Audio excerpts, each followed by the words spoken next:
नमस्कार माझ्या अंगणवाडी सेविका मदतनीस भगिनींनो, मी तुमची वसीमाताई तुमच्यासाठी प्रत्येक शनिवारी एक व्हिडिओ घेऊन येत असते आणि अंगणवाडीविषयी ज्या सत्य बातम्या आहेत, जे घडले तेच सांगत असते। मी तुम्हाला नेहमी सांगते की ह्या चॅनलवर वसीमा काजी यूट्यूब चॅनलवर जेव्हा मी बोलत असते फक्त तुमची एक बहीण अंगणवाडी कर्मचारी सेविका म्हणूनच बोलत असते, बाकीचं सगळं बाजूला। कारण तुमचा हा माझ्यावरचा विश्वास वाढलेला आहे आणि कितीतरी महिला व्हिडिओ शेअर करून मला पाठवतात की ताई आम्ही एवढ्या जणांना व्हिडिओ शेअर केला, सबस्क्राईब करायला लावतात। मला हे सुद्धा कमेंट आले की अंगणवाडीच्या मोबाईलने ताई सबस्क्राईब होत नाही, तर ताई घरच्या कोणत्याही मोबाईलने सबस्क्राईब करा, होईल। मला चॅनल सबस्क्राईब करा आणि सगळ्या माझ्या भगिनींना शेअर करा म्हणण्याचं एकच माझा उद्देश असतो की तुम्हाला सगळी माहिती खरी भेटली पाहिजे। कारण आता खूप खोटे नाटे व्हिडिओ टाकतात लोक, एक टाईमपास म्हणून पण व्हिडिओ बनवतात। मी तुम्हाला क्लिअर कट सांगते, यूट्यूबच्या व्हिडिओने कधी आपलं मानधन वाढणार नाही, आपलं काय प्रमोशन होणार नाही, काही नाही होणार। फक्त तुम्हाला मी माहिती देते, जे झालं, जे घडलं, जे खरं आहे ते। तर जर कोण यूट्यूबवर पगार वाढवत असेल, मानधन वाढवत असेल, आमचे सगळे पैसे सरकार करून वसूल करून देत असं, तर माझं बी नाव लिहा बाई, मी पण अंगणवाडी सेविका आहे। कारण मला असं खोट्या बातम्या द्यायच्या वगैरे काही छंद नाही। मला ही आयडिया आली होती की मी जेव्हा खेडेपाड्यातलीच आहे, मी शेतकऱ्याची मुलगी आहे, शेतकऱ्याची सून आहे, तर मला माहिती की गावामध्ये नेटवर्क नसला आणि लाईट नसते आणि काय प्रॉब्लेम होतो, तर यूट्यूबवर व्हिडिओ असला ना कधी 8 दिवसातून एकदा तरी आपल्यावर मेहरबानी होते, लाईट असते, तर मग आपण बघू शकतो माहिती। तर काहीच माहिती आपल्या महिलांना भेटत नव्हती।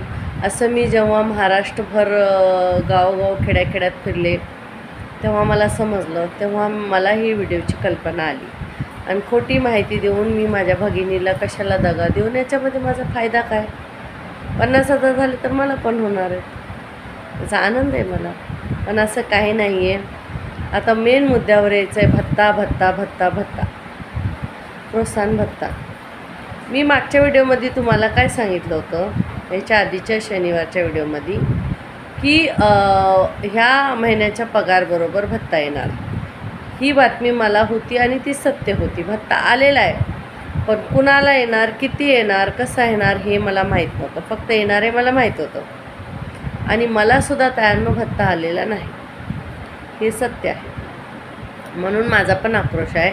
माझे 20-22 हजार पण माझ्या खूप हक्काचे आहेत, माझ्या मेहनतीचे आहेत, मी डोळे फोडून ते काम केलेलं आहे, तर मला पण ते पैसे आले तर आनंदच होईल। आता एक सत्य जी गोष्ट आहे, आडात नाही तर पोऱ्यात कुठून येणार, मी नेहमी म्हणते। आपल्यासाठी जेव्हा हे बजेट निघालं तेव्हा आपल्यासाठी अंगणवाडी सेविका मदतनीससाठी काय बजेट होतं का? नाही। मग हे लोक आपल्याला देणार कुठून आहेत? जेव्हा ह्यांनी 15,000 पगारवाढ दिली आणि आपल्याला फक्त 13,000च हातात पडत आहेत आणि 2,000 भत्त्यावर रखडलं, म्हणजे हे बाजारात तुरी आणि नवरा बायकोला मारी ह्या गोष्टी होत्या। तूर कशी आहे, काय आहे, याच्या आधीच मारामारी त्यांनी हे आपल्याबरोबर केलेलं आहे। हे आपल्याबरोबर का झालं तायांनो, हे आधी लक्ष देऊन ऐका, वाचा। आज मी भत्त्याविषयी तुम्हाला डिटेल सांगणार आहे। मला खूप प्रश्न होते, पण मी पूर्ण अभ्यास केल्याशिवाय, खरी माहिती गोळा केल्याशिवाय मी व्हिडिओवर बोलत नाही। जर त्या दिवशी मला माहीत नसेल तर मी सरळ बोलणार, ताईंनो मला माहीत नाही, पण भत्त्याविषयी काही गोष्टी मला माहीत आहेत, त्या मी आज तुम्हाला बोलणार आहे। सगळ्यात आधी पहिली गोष्ट, आपल्याला लाडक्या बहिणीचं काम करू नका म्हणून असं संघटनेनं सांगितलं होतं, पण आपल्यामध्ये एक ममता आली की माझ्या एरियातल्या लाभार्थी आहे, तिला काय भेटतं बिचारीला, 1,500 भेटले तर काय होईल, म्हणून आपण केलं। खरं तर आपल्यामध्ये हे कंपॅशन होतं आणि त्याच्यामध्ये आपला हा स्वार्थ होता की माझे लाभार्थी माझ्याजवळ येतील, माझ्या 3 ते 6 वर्षाच्या मुलांना मी काय देते, गरोदर मातांना काय देते, स्तनांना काय देते, ती पावडर जी खायची सवय नाही, पौष्टिक आहार, पौष्टिक पावडर, एवढं पौष्टिक जमत नाही आपल्या लोकांना। आपण भाकरी चपाती खाणारी लोक आहेत, भाजी भाकरी मीठ, तर आपल्याला नाही जमत त्यांची पौष्टिक मोठमोठे आहार आपल्याला। पण त्याच्यामधून माझ्या लाभार्थ्याच्या अकाउंटला जर 1,500 रुपये महिलांना आले तर एक महिला म्हणून महिलाचा काय त्रास असतो तो समजून घेणं आपल्याला माहीत आहे की पैशाचं कोणी करोडपती जरी पुरुष असला तरी महिलांचे आपले वेगळे पैसे आले तर तिचा काहीतरी खर्च निघतो, काही गोरगरीब मुलांच्या फी निघत होत्या, तिचं काहीतरी औषधं पाणी निघत होती, म्हणून आपण तो लाडक्या बहिणीचा फॉर्म भरला. मग दुसरं ते आपण एवढं चांगल्या पद्धतीनं काम केलं की सरकारला वाटलं की यांच्यावर आपण अजून दुसरं काम द्यावं. मग आरोग्य खात्याची जी योजना होती मातृवंदना ती आपल्यावर लादली आणि आपल्या महिला सगळ्यांना आम्ही सांगितलं होतं की मातृवंदना ही आपण करायची नाही. मी तुम्हाला आत्ता पण बोलते, मी एक पण फॉर्म भरलेला नाही. का तर आम्ही लाडक्या बहिणीचे एवढे काम केले, 50 रुपयाप्रमाणे आम्हाला भत्ता भेटणार होता, तो दिला नाही. आता दुसरा आक्रोश आहे की आम्हाला तुम्ही 15,000 सरसकट का देत नाही, नेटवर्क नाही, रजिस्टर कशी लिहायची काय, हे सगळे प्रश्न माझ्या प्रकल्प अधिकाऱ्यांना मुख्य सेविकांना विचारून झालेले आहेत. तर इथं मला जेव्हा CDPOनी सांगितलं की आम्ही सगळे CDPO मिळून आयुक्तालयात मीटिंग करणार आहोत की हे चुकलं आहे आणि महिलांना भत्ता अंगणवाडी सेविकांना दिलाच पाहिजे असं CDPO आणि मुख्य सेविकांनी मला सांगितलं. तर त्यांचं असं म्हणणं आहे की त्यांना काहीच माहीत नाही, हे सगळं वरून आलं. मग खालून माहिती नाही भरली तर तुम्ही कसं दादागिरी करता, मेमो देऊ, कामावरून काढून टाकू, कारवाया करू, मग आमच्याबरोबर उभे राहा आणि सरकारला पण भांडायचं मी स्पष्ट मत ठेवलेलं आहे CDPO आणि मुख्य सेविकांना. तर ह्या गोष्टी झाल्या. कारण एक जण आणि एखाद्या दिवशी CB भरायला जर उशीर झाला किंवा वजन भरायचं राहिलं, काम नाही केलं, तुम्ही अटी ठेवलं होता 5 तारखेपर्यंत काम करा, 12च्या आत केला तर खूप महिलांनी केलेलं आहे. आता समजतं समजा खेडोपाड्यात दूर जिल्ह्यात शेत आहेत, जास्ती नेटवर्क आहे, तिथे महिलांनी मोबाईलमध्ये काम नसेल केलं. पण मुंबईसारख्या शहरात, पुण्यासारख्या शहरात काही नेटवर्क नसतो का? तिथल्या महिलांना भत्ता आलेला नाही. एका प्रकल्पात 4 किंवा 5 महिलांना भत्ता येतो, म्हणजे हे चेष्टा आहे आपल्याबरोबर. आणि त्याच्यात ह्यांनी परत आपल्याला लाडक्या बहिणीचं रिचेक करायला दिलं तर आपल्या महिलांनी केलंच करू नका बोलल्यावर. आणि मातृवंदना योजना ही 5 वर्षाने रखडत होती, 1 रुपया येत नव्हता. आमच्या अंगणवाडीच्या बायका एवढ्या जबाबदार आहेत, 2 महिन्यात पार सगळ्या कितीतरी लाभार्थ्यांचं करून दाखवलं. किती हुशार आहेत आम्ही. 10 वाजता आम्हाला मातृवंदना योजनेचा व्हिडिओ आला, लिंक आली, 12 वाजता तर भरले आम्ही. आम्हाला मुख्य सेविकांनी येऊन शिकवावं, ट्रेनिंग द्यावं, ह्याची काहीच वाट बघितली नाही आणि रखडलंसुद्धा नाही. तर तुमचे जे हक्काचे पैसे होते ते गेले मातृवंदनाच्या योजनेला, आपल्या लाभार्थ्याला, ते जात आहेत लाडक्या बहिणीला. आता लाडक्या बहिणीचं 32 कोटी महिन्याला त्यांना काढून ठेवायचं आहे, त्याच्यात मातृवंदना आली. त्याच्यात आता सगळ्यात मोठा जो घात झालेला आहे, आपल्या इकडे अतिवृष्टी झाली महाराष्ट्रात, तर महाराष्ट्रात 1-2 शेतकरी नाहीत किंवा महाराष्ट्रात फक्त 2 लाख शेतकरी नाहीत, तर 32 ते 33 लाख शेतकरी आहेत. मग आता त्यांना नुकसान भरपाई द्यायची, मग सरकार कुठून देणार? आहे का सरकारकडे? ठणठण गोपाल झाले, कर्ज किती आहे महाराष्ट्रावर, देशावर बघा. आणि मग आपण नुसतं ओरडून आपल्याला मिळणार आहे का पगारवाढ? नाही. भत्त्यामध्ये पण ह्यांनी हीच चालाकी केली असलं, इकडची टोपी तिकडं, तिकडची टोपी तिकडं, तिकडची टोपी तिकडं, हे सध्याचं शासन करतं आहे. हे सत्य आहे. कारण सगळ्यांना माहिती काय गोष्टी लपवायच्या असतात का? जो 4था आधारस्तंभ असतो मीडिया, ते बजेट किती काढलं सरकारने, पुन्हा कोणत्या डिपार्टमेंटसाठी किती आपल्याला काढतं. माझ्या अंगणवाडीचा पगार वाढवावा, त्याच्यामध्ये आपले 50 डिपार्टमेंट, कोणाला भाड्याचं वाढवायचं तर कोणाचं ग्रॅज्युएटीचं, कोणाचं पेन्शनचं, कोण रिटायर झालं तर कोणाला पदोत्तरी, तर कोणाला प्रमोशन, तर कोणाला मुख्य सेविका व्हायचे, तर कोणाला काय, असे आपले वेगवेगळे 50 प्रश्न. आपल्याला वाटतं माझा प्रश्न सॉल्व व्हावा, पण सगळ्यांना वाटतं माझे प्रश्न सॉल्व व्हावा. किती प्रश्न आहेत आपल्यामध्ये, त्याच्यामध्ये आपल्यासारखे किती डिपार्टमेंट आहेत सरकारकडे. मग त्यांनी कुठे लक्ष द्यावं आणि कुठं बघावं? पैसाच नाही ना हातात ना, पदरात चालले बाजारात जाऊन काय करायचं? देणार आहे का कोण? उद्या तुम्ही उठून बाजारात गेल्यावर फुकट तुम्हाला कोण सामान देणार आहे का? तसं ते सरकार फुकट येतं आहे ताट घेऊन आपल्यासमोर वाढा वाढा आणि आपण भरभरून वाढून पाठवतो आणि मग आपल्याला वाहवा येते आपल्या बालविकास मंत्रींकडून की माझ्या अंगणवाडी सेविका मदतनीसनं 5 वर्षाची जी रखडलेली योजना 2 महिन्यात करून दाखवली. अहो बाई, किती मोठं काम द्या, आमच्या बायकाला सरकार चालवायला ते चालवतील. एवढ्या हुशार बायका आहेत आमच्या, जबाबदार बायका आहेत आमच्या. आणि कसं म्हणणार, विचारलं ना प्रश्न, हे मातृवंदनाचं काम केलं का गं तुम्ही? कारण आपल्याला हे प्रोत्साहन भत्ता ह्याचा नाही आलेला कामाचा. आणि दुसरं म्हणजे आपल्याला लाडकी बहिणीचे 50 रुपये आले तर मातृवंदनाला थोडं रखडूया. काही शपथ आम्ही नाही केलं हो, आम्ही नाही केलं. मग हे भूतानी केलं का येऊन? सगळ्याच अशा बोलल्या तर मग केलं कुणी? मग कोण आपल्या स्वतःच्या पायावर कुलाडी मारते? लोकांच्या पायावर कुलाडी पडते. आमच्या बायका जाऊन कुलाडीवर पाय मारतात आणि परत आपणच ओरडत बसतो. चुकीचं आहे का, खरं आहे का? सगळ्यांनी स्वतःला चाचपं जरा व्यवस्थित इथे हात ठेवून बघा की मी काय करते, कुणासाठी मी खोटं बोलते आणि का करते. मॅडमची वाहवा घेण्यासाठी? आज मॅडमला किती पगार आहे तुम्हाला देणार आहे का? तिची वाहवा झाली, त्या मॅडमची वाहवा झाली, त्यांनी ट्रॉफ्या घेऊन आल्या, त्याचे कार्यक्रम झाले, मस्त आरोग्य खात्याचे योजना तुम्ही राबवली म्हणून त्याचा सत्कार सन्मान झाला, लाडक्या बहिणीसाठी त्यांचा सत्कार सन्मान झाला, CDPO सचिव हे सगळे ट्रॉफी घेऊन आले, त्यांची वाहवा झाली आणि काही जणांचं प्रमोशनसुद्धा झालं. तुम्हाला काय भोपळा भेटला? आपल्या हक्काचा भत्तासुद्धा ह्यांनी दिलेला नाही. आणि जर आपण काम नाही केलं तर ह्यांचं काय असतं, मेमो देणार, कारवाई करणार, सरांसमोर उभं करणार. मग त्याच्यासाठी आपण काय करू शकतो? जेव्हा मी संघटनेत सगळे स्पष्टपणे मतं मांडली तर मला संघटनेने सांगितलं की आपण फक्त आंदोलन करू शकतो, आपले विचार मांडू शकतो, येणाऱ्या बजेटसाठी आतापासून तयारी करू शकतो, सरकारचं लक्ष वळवू शकतो की अंगणवाडी कर्मचारी पण ह्या एक महत्त्वाचा मुद्दा आहे. फक्त कामासाठी नाही, त्यांना पोट आहे, त्यांना मुलं बाळ आहे.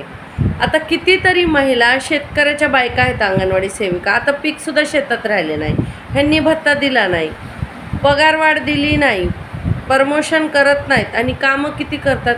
आणि काम कोणी करत नाही असं आहे का? सगळी कामं करून देतात. मग याचा फायदा कसा होणार? आणि बरोबरी करायला लागले जरांगे पाटलाची, मराठी आंदोलन कसं झालं तसं करायला पाहिजे. बाई 2ला मोर्चाला आले की 4ला घरी पळते. ती लोक कशी होती मुंबईमध्ये दटून, तशी किती मोर्चाला येतात अंगणवाडी सेविका मदतीस आणि किती बसतात. हे आपण स्वतःला चाच पडायचं. कारण हे बघा, संघटना फक्त लक्ष वळवण्याचं काम करू शकते.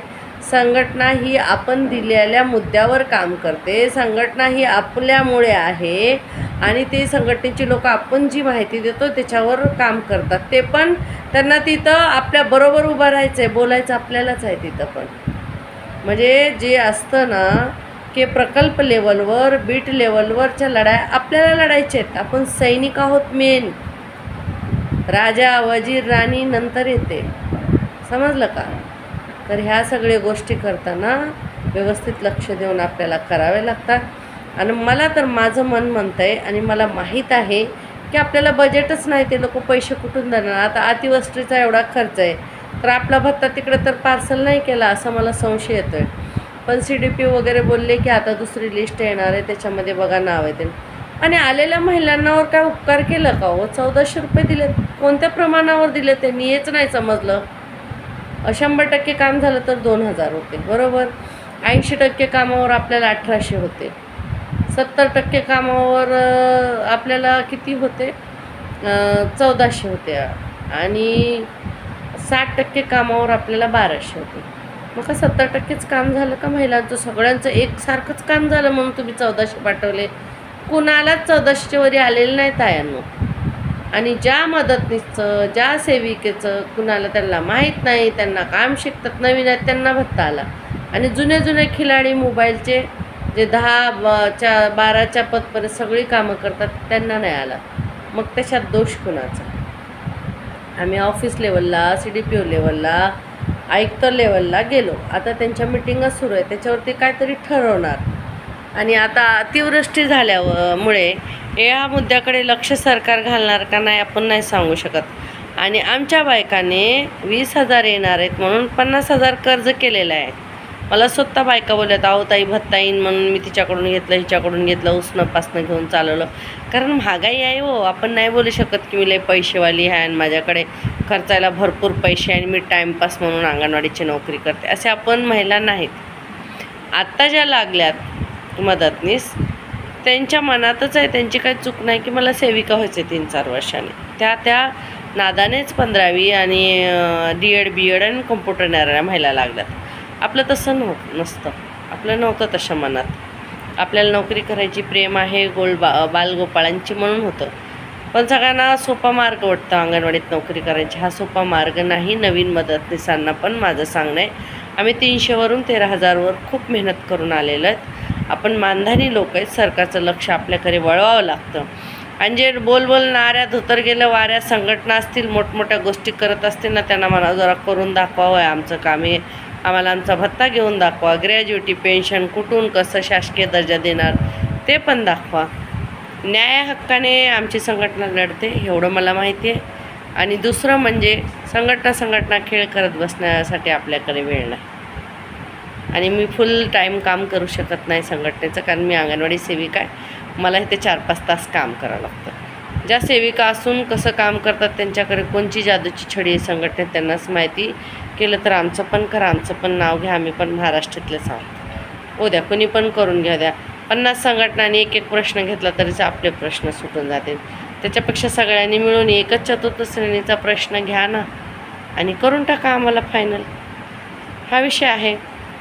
आता याच्यावर एक तोडगा काढलेला आहे आम्ही मुंबईमध्ये केलं. हे कुणाला मी कंपल्सरी करा म्हणून सांगत नाही. आणि ह्या लेटरनं तुमचा प्रभाव पडेल काय आणि लगेच दुसऱ्या दिवशी भत्ता येईन. आता तुम्ही सोमवारी जाऊन जर लेटर पोस्ट केलं, मी लेटरविषयी माहिती देणार आहे आणि तुम्हाला लगेच मंगळवारी भत्ता येईन असं मी नाही सांगू शकत. फक्त सरकारचं लक्ष वळवण्यावर. आता आपल्या बीटमध्ये आपल्या प्रकल्पात समजा आपण 50 जणी आहेत, त्याच्यामधल्या 40 जणींना मेमो दिलं तर बाकीच्या 10ची कशी घाबरगुंडी उडते. तसंच मंत्रालयात पण वेगवेगळी खाते असतात. तर ह्या खात्याच्या लोकांना का लेटर येतात, दुसरे मंत्रीचं लक्ष वळेल का एवढे लेटर येत आहेत तुम्हाला, म्हणून आपल्याला महाराष्ट्रातून एका अंगणवाडीतून 3 लेटर पाठवायचे आहेत. त्या लेटरविषयी मी आता तुम्हाला डिटेल देते. ज्यांना लेटरविषयी नाही समजलं त्यांनी माझा फोन नंबर देते, त्याच्यावर मला व्हॉट्सअपला हाय करा. मी तुम्हाला लेटरची PDF आणि ते कसं लेटर लिहायचं आणि कुठं पोस्ट करायचं ते व्हॉट्सअपवर टाकेन. नाहीतर सबला ग्रुप म्हणून माझा फॅन क्लब ग्रुप आहे, आता 2 ग्रुप झाले आहेत. त्याच्यामध्ये तुम्ही ज्या महिला जॉईंट आहेत त्यांना विचारा आणि जॉईंट करा. कारण तायांना खरंच माझ्याकडे एवढा वेळ नसतो की मी तुम्हाला ह्या सगळ्या गोष्टी करून देऊ. माझी 70 वर्षाची आई आहे, आजारी आहे, तिच्याकडे पण माझं लक्ष लागलेलं आहे. घरात 3 वर्षाचा नातू आहे, त्याला पण बघावं लागतं. मुलं आहेत, घर आहे, स्वयंपाक सगळं आहे. मी माझं सगळं काम करते स्वतः. त्याच्यामुळं प्रत्येक एकीकडे माझं लक्ष जाणं थोडं कठीण आहे. मला खूप सारी मागच्या आठवड्यात कॉल आले, मेसेज आले की ताई प्रोत्साहन भत्ता नाही आला. ताई मला पण खूप राग आहे, प्रोत्साहन भत्ता नाही आला. किती सारे आपले पैसे गायब झाले. कुणाला सांगायचं, कारण बायका हळव्या आहेत, उद्या विसरून जातात आणि कामाला लागतात. हे सरकारला माहिती आहे. म्हणून 4 दिवसासाठी आपल्यासाठी त्यांना काय वाटत नाही आणि आपली संघटित नाही. आपण तुटतोय कुठेतरी, जुळत नाही. कुणाचे तरी आपण शब्द ऐकतोय. सगळ्या संघटित कोणी असू द्या. 3 काटे घड्याळाचे वेगळे आहेत, पण 12 वाजवायचे म्हणल्यावर 12वर यावं लागेल ना. पण नाही, ही अशी न ती तशी न ती तशी न. आणि संघटनेच्या आता नवीन जे भूत आलेत पावसाळी छत्र्या, त्यांचं तर असलं वादळ असतं की असं झालं आणि तसं झालं. अरे लोकांविषयी कशाला बोलता, स्वतःविषयी बोला. अंगणवाडी सेविका म्हणून कामं करून घ्या. कोणची मंत्र्यांची ओळख आहे त्या मंत्र्याबरोबर जा, भेटा, निवेदन द्या. उगाच कशाला यूट्यूबवरून काय होत नाही त्यानं. फक्त मी माहिती देणार आणि माहिती देऊ शकते. मी कधी यूट्यूबवरून तुमचं मानधन पगार वाढवून हे सगळं काही होऊ शकत नाही. तसं असतं तर माझं मी पटकन करून घेतलं असतं आणि तुम्हाला पण सांगितलं. असं काही होत नाही. आणि त्या बड्या वाता करणाऱ्याच्या कधी लाता पडतील ना त्यांनाच माहिती येते. कायद्यानं चालतं सगळं. संविधान आहे. संविधानात कुठं आहे यूट्यूबच्या व्हिडिओवर पगार वाढवतो, जरा मला पण पाठवा तो. असं काही नाही, आपण फक्त एक डिस्कशन असतं, एक मनाच्या वेदना असतात एकमेकांना आपण बोलतो. तुम्हाला मी बोलते म्हणजे मी याच्यात सहभागी नाही, माझं दुःख नाही असं नाही. मला पण 20,000 अकाउंटला आले तर वाईट वाटणार आहे का हो? आनंदच होईल ना. असो, समजून घ्यायचं आहे राग, भरपूर राग आहे. किती कमेंटमध्ये राग लिहायचा आहे लिहा, मला चालेल. तुमच्या मनातलं एकदाची भडास काढा, माझ्यावर काढा, कारण मी बोलते आज व्हिडिओवर. जे लपून छपून बसले त्यांना कशाला बोलायला जाणार तुम्ही? कामं तुमच्या करून घेतली, मुख्य सेविकेनी, CDPOनी, सरकारनी, आणि मी व्हिडिओ टाकते म्हणून मला बोलतात. बोला, चालेल. मला उत्तर द्यायची पूर्णपणे ताकद आहे. आणि बोलणारे कोण पर्टिक्युलर लोक फालतू कमेंट टाकणार ते पण मला माहिती आहे. तर असल्या लोकांना मी घाबरत नसते. माझ्या भगिनी अंगणवाडी सेविका मदतनीस सभ्य शब्दच वापरतात आणि त्या चांगल्याच आहेत आणि त्याच्यावर शेवटी संस्कार असतात. जसं बोलते ना, जैसा कंपनी वैसा प्रोडक्ट. ती कंपनीच खराब असेल तर प्रोडक्टविषयी कशाला बोलायचं आपण? हां, आणि मलेरियाच्या गोष्टी मच्छरबरोबर करायच्या असतात का? नाही, सोडून द्या. असले मला पाठवतात कोणी ताई तुम्हाला असं कमेंट लिहिलं तिनं तसं लिहिलं. मरू द्या तिला, जाऊ द्या चुलीत तिकडे, मला काय फरक नाही पडत. मला तुम्हाला माहिती भेटली, गावोगावी सगळ्यांना माहिती भेटते, सगळे व्हिडिओ बघतात का हे कमेंट करा, बाकीचं मरू द्या. आता तुम्हाला मी वाचून दाखवते. माझ्या हातात एक लेटर आहे. आम्ही मुंबईला प्रत्येक 500-600 महिलांनी ही लेटर पोस्ट केलेलं आहे. त्याच्यामध्ये कसं आहे तायांनो, आपल्याला एक लेटर आपल्या भत्त्यासाठी टाकायचं आहे. प्रतिमाननीय मंत्री महिला बालविकास विभाग महाराष्ट्र राज्य मंत्रालय मुंबई 32. एक लेटर हे पाठवायचं आहे. दुसरं, माननीय प्रधान सचिव महिला व बालविकास विभाग प्रशासकीय भवन 3रा माळा महाराष्ट्र राज्य मंत्रालय मुंबई 32. ठीक आहे. आता तिसरं लेटर आहे, माननीय आयुक्त एकात्मिक बालविकास योजना महाराष्ट्र राज्य रायगड भवन 1ला मजला बेलापूर नवी मुंबई 4006. थांबा, मला चष्मा लावू द्या. थोडा वाचताना ना बारीक अक्षर डोळ्यात प्रॉब्लेम येतो. चष्मा लावून वाचते म्हणजे पिनकोड चुकून. तशी तर मी PDF ग्रुपला टाकणार आहे तुम्हाला, पण कोणी ग्रुपला जॉईंट नसलं तर त्यांना बिचाऱ्यांना प्रॉब्लेम होतो. पण शक्यतो व्हा ग्रुपला जॉईंट. मी मोबाईल नंबर पण पाठवते. बघा, तिसरं लेटर कुणाच्या नावाने पाठवायचं? माननीय आयुक्त एकात्मिक बालविकास सेवा योजना महाराष्ट्र राज्य रायगड भवन 1ला माळा बेलापूर नवी मुंबई 400614. 400614. पहिला ॲड्रेस कुणाला आहे? महिला व बालविकास विभाग महाराष्ट्र राज्य मंत्रालयात. दुसरा, प्रधान सचिव, सेम ॲड्रेस आहे दोन्ही. तर हे दोन्ही सेम ॲड्रेसवर जाणार मंत्रालयात. तिसरं, माननीय आयुक्त हे बेलापूरला, जिथं आपण मोर्चासाठी जातो, तो ॲड्रेस आहे. त्याचा पिनकोड आहे 400614. बरोबर. आता ह्या लेटरमध्ये महोदय लिहिलेलं आहे. खाली आहे मी वसीमा अंगणवाडी सेविका, अंगणवाडी क्रमांक प्रकल्प, असं निवेदन करते की माझ्या सहानुभूतीचा माझ्या भत्त्याविषयी विचार करावा, न्याय करून द्यावा. आणि असं पूर्ण लेटर आहे. ही पूर्ण सूचना आहे. मला 2024ची पूर्ण भत्त्याची रक्कम मिळाली नाही, तरी ही रक्कम टाकावी. पोषण ट्रॅकर ॲपवर काम करूनसुद्धा मला भत्ता मिळालेला नाही, असं हे लेटर आपल्याला पोस्ट करायचं आहे.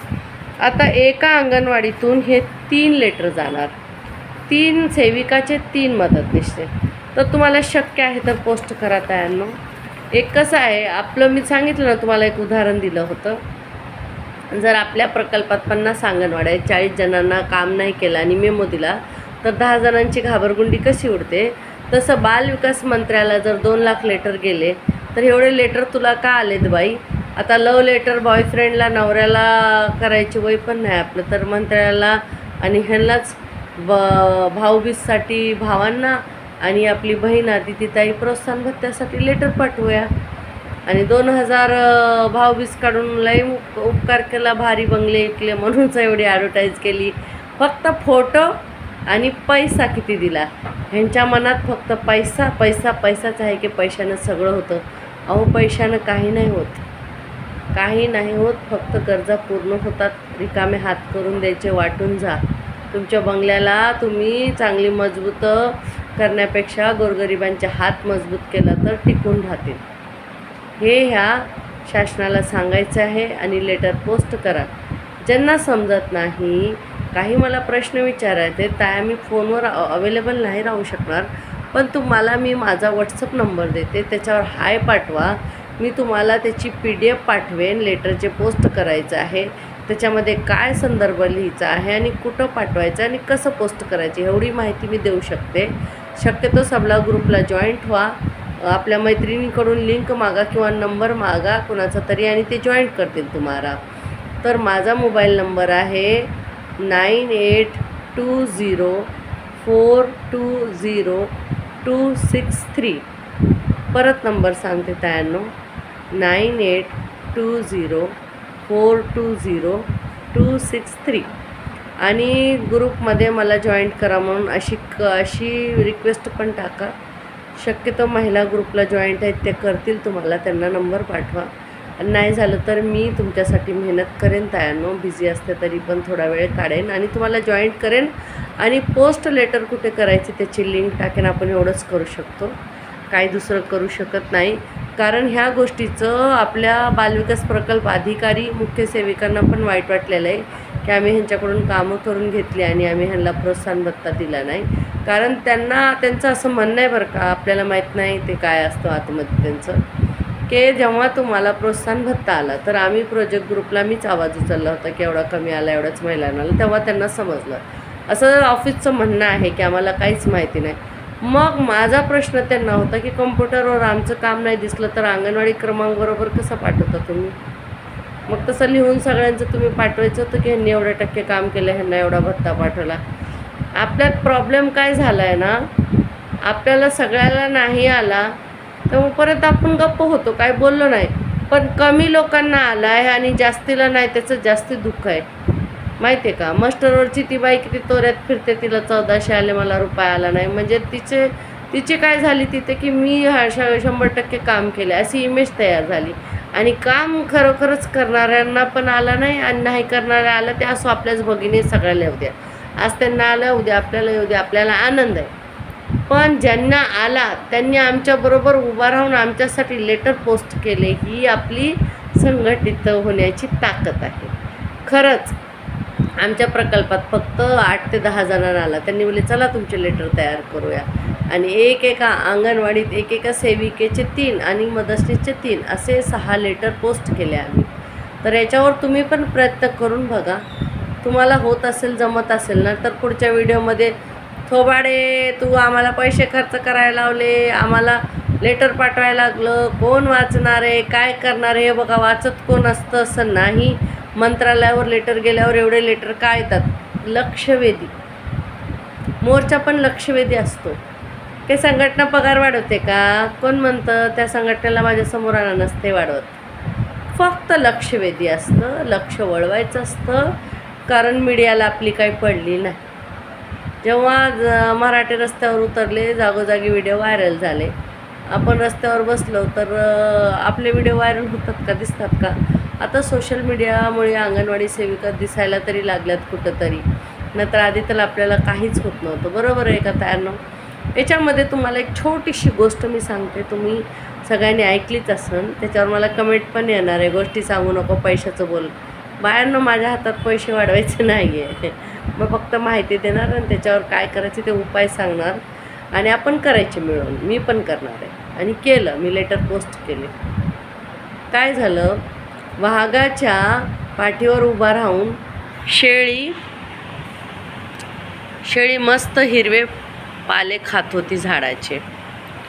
आता वाघ शेळीला खातो आणि वाघाच्या पाठीवर उभा राहून शेळी पानाचे शेंडे खाते मस्त झाडांचे. हे गरुडाच्या पोटात दुखलं. गरुड बोलतो शेळीला, अगं तुला खाणारा तुला खाऊ घालतं, हे काय चाललंय?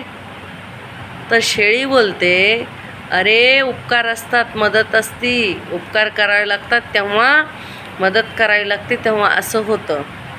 अरे बापरे, गरुड बोलला. चला, त्याच्या डोक्यात क्लिक झालं. त्यांनी बोलला मी पण कुणाची तरी मदत करतो. म्हणून तो गेला उडत. तर त्याला रस्त्यात उंदराची पिल्ले छोटी छोटी तळपडत होती पाण्यात. त्याला खूप वाईट वाटलं. बिचारीनं सगळ्या पिल्ल्याला उचललं, त्यांना स्वच्छ केलं आणि भिजलेली होती, कपकपत होती, म्हणून त्याने आपल्या पंखात घेतलं त्यांना आणि रात्रभर त्यांना ठेवलं. सकाळी मस्त उंदराची पिल्ली आजूबाजूला निघून गेली, मस्त फिरत होती. आता गरुड उडायला लागला, त्याला उडायलाच येईना. असं कसं झालं म्हणलं, रात्रभर मी मस्त होतो ना, आता का उडायला येईना? तर त्या उंदराची पिल्लाने त्याची सगळी कुतरून काढली. आता गरुडाला राग आला. कुणाचा? उंदराच्या पिल्लाचा नाही, शेळीचा. तो गेला शेळीकडे. बोलला शेळीताई, शेळीताई, तू मला सल्ला दिला म्हणून मी मदत केली, उपकार केले. मी उंदराच्या पिल्लांना घाणीतून काढलं, त्यांना स्वच्छ केलं, रात्रभर माझ्या पंखात घेऊन बसलो आणि बघ त्यांनी माझे पंख तोडून काढले, कुतरून काढले. मग तू मला चुकीचा सल्ला का दिला? तर ती काय बोलली, शेळीताईनं काय बोलली नीट लक्षात घ्या. शेळी बोलली, अरे मूर्खा, तुला मी मदत करायला सांगितली, उपकार करायला सांगितले, पण कुणावर उपकार करायचे ते तू नाही व्यवस्थित ऐकलं. कारण तू ज्यांच्यावर उपकार केले ते उंदरं होते, ती कुतरणारच. मी वाघावर उपकार केले होते म्हणून त्याच्या पाठीवर उभा राहून शेंडा खाते. तर ही गोष्ट समजणारा आहे तायांनो. हे वाघ कोण आहे इथं, शेळी कोण आहे इथं, गरुड कोण आहे आणि उंदरं कोण आहेत, हेच लक्षात ठेवायचे. कारण हे सरकारचे आत्ताचे आमदार खासदार जे आलेले आहेत ते कुतरणारे उंदरं आहेत, ते वाघ नाहीत. म्हणून त्यांच्यावर उपकार करायला, एक काम सांगितलं की 10 ॲडव्हान्स करून द्यायला, आयडिया लावायला, मॅडमला जे माहीत नाही, CDPला माहीत नाही, आमच्या सेविकाला माहीत असतं ते सगळं करून द्यायला. उंदराची मदत केल्यावर आपले पंख छाटले जाणार, कुरतडले जाणार. म्हणून आपल्याला उपकार कुणावर करायचे? मी म्हणते ठीक आहे, नाकारता येत नाही कुणाला मुख्य सेविकाला. नेटवर्कचा प्रॉब्लेम असतो ना. सगळं 100% काम करून देऊन भत्ता नाही आला तर करून देण्यामध्ये काही फायदा आहे का? होता का? तुम्हीच सांगा. ह्या गोष्टीतून तुम्ही काय शिकला? तुम्हाला व्हिडिओ आवडला माझा तर कमेंट करा. आणि कमीत कमी जेवढ्या आज मला या आठवड्याभर कॉल केले, खूप कॉल आले. यावेळेस मला कमीत कमी 100 कॉल होते आणि व्हॉट्सअप तर भरलेलं आहे माझं. कुठून नंबर भेटला माहीत नाही, म्हणून मी स्वतः तुम्हाला नंबर दिला. पाठवा, मग काय नाही, जेव्हा मला वेळ मिळेल तेव्हा मी तुमचे व्हॉट्सअप बघेन. पण कॉल नका लावता यानो, कारण कॉलवर जर अवेलेबल नसले, तुम्हाला उचललं नाही तर तुम्हाला वाईट वाटेल. म्हणून व्हॉट्सअप करा, मी माहिती पाठवेन. सबला ग्रुपला जॉईंट व्हा आणि स्वतःकडे लक्ष द्या, स्वतःसाठी जगा. आणि अंगणवाडी एक जीवनातला 4 तासाचा भाग ठेवा. रात्रंदिवस अंगणवाडी चालू नका. कुठं घेऊन चाललाय चालवून अंगणवाडीची पैसे जातात गुजरातला ना, अंगणवाडी महाराष्ट्रातच राहिली. म्हणून रात्रंदिवस चालू नका. डोकं आणि अंगणवाडी जागेवर ठेवायचं आहे. आणि आले 56 आणि गेले 56, घाबरायचं नाही. सरकार पण आलेलं जाईन, मुख्य सेविका पण जाईन, CDPO संघटित कुणाला राहायचं, सेविका मदतीसला मिळून राहायचं भगिनींना, आणि घाबरायचं नाही अजिबात. सगळ्यांना धन्यवाद. माझा गोडगोड प्रेम आणि दसऱ्याच्या शुभेच्छा. आता रावण बुडवायचं काय जाळायचं तेच कळलं नाही, एवढा पाऊस आहे. दुष्काळग्रस्त माझ्या भगिनींनो, माझ्या सेविका मदतनीस त्याच्यात असतील लाभार्थी, त्यांनी स्वतःचं लक्ष ठेवा. पूरमध्ये कोण भगिनी आपली अंगणवाडी सेविका मदतनीस काही नुकसान झालं त्यांनी मला कमेंटमध्ये दिल्या, तिचा नंबर टाका आणि काहीतरी तुमच्यासाठी होईल का मी प्रयत्न करेन. आश्वासन नाही देत, कारण मला खोटे आश्वासन द्यायची सवय नाही आणि मी काय मंत्री नेता नाही खोटं बोलायला. म्हणून तुमची एक बहीण आहे, एक छोटासा प्रयत्न असतो व्हिडिओच्या माध्यमातून, तो तुम्ही स्वीकार करावा, एवढंच माझ्याकडून तुम्हाला म्हणणं आहे. यूट्यूबवरून पगार वाढत नाही, भत्ता येत नाही, असं काही होत नाही. आपण डाउनलोड झालेले नाही, आपण जन्मलेले आहोत. डाउनलोड झालेल्या लोकांचं याच्यावर काम होतं फोनवर, आपलं नाही होत. हे लक्षात ठेवायचं आहे. आणि सगळ्यांना व्हिडिओ पाठवा आणि सगळ्या भगिनींनी लेटर शक्यतो पोस्ट करा. शक्य असेल तर माझा एक आम्ही ते सुरुवात केली, तुम्ही पण करू शकता आणि मी तुम्हाला PDF देईन. सबस्क्राईब करा शेवटी जाता जाता चॅनल. नवीन नवीन भगिनी खूप येत आहेत. धन्यवाद सगळ्यांचं.